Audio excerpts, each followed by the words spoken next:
Bora! Bora!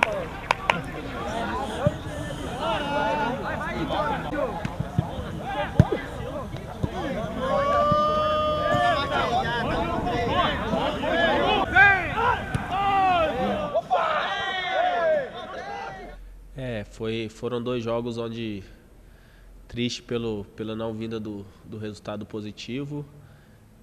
Estou me adaptando ainda ao formato do professor Daniel, o que ele pede dentro do modelo de jogo dele. Estou me adaptando aos companheiros também. Foram dois jogos, é pouca coisa ainda para falar de uma melhora de adaptação, mas ela vai vir gradualmente a cada partida. E eu espero que contra a equipe do Criciúma a gente consiga apresentar uma boa resposta para a torcida e que a gente consiga sair daqui com os 3 pontos.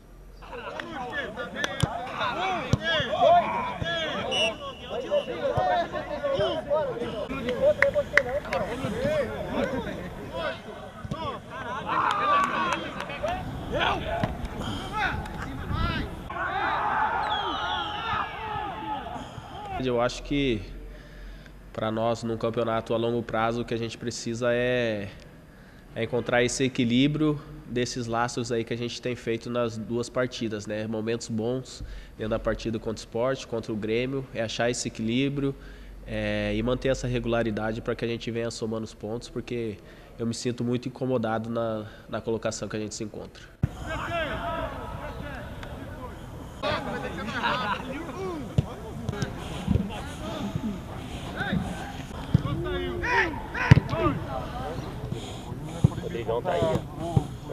Eu acho que o aspecto positivo que eu vejo assim é que a gente está criando oportunidades, mas a gente está pecando na hora de concluí-las e reverter em gol. Eu não posso falar antes da minha chegada porque seria muito ruim da minha parte falar antes da minha chegada, mas o que eu posso dizer é desde a minha chegada para frente. Então eu vejo que a gente tem criado e que a gente precisa reverter esse número, essa quantidade de oportunidade em gols.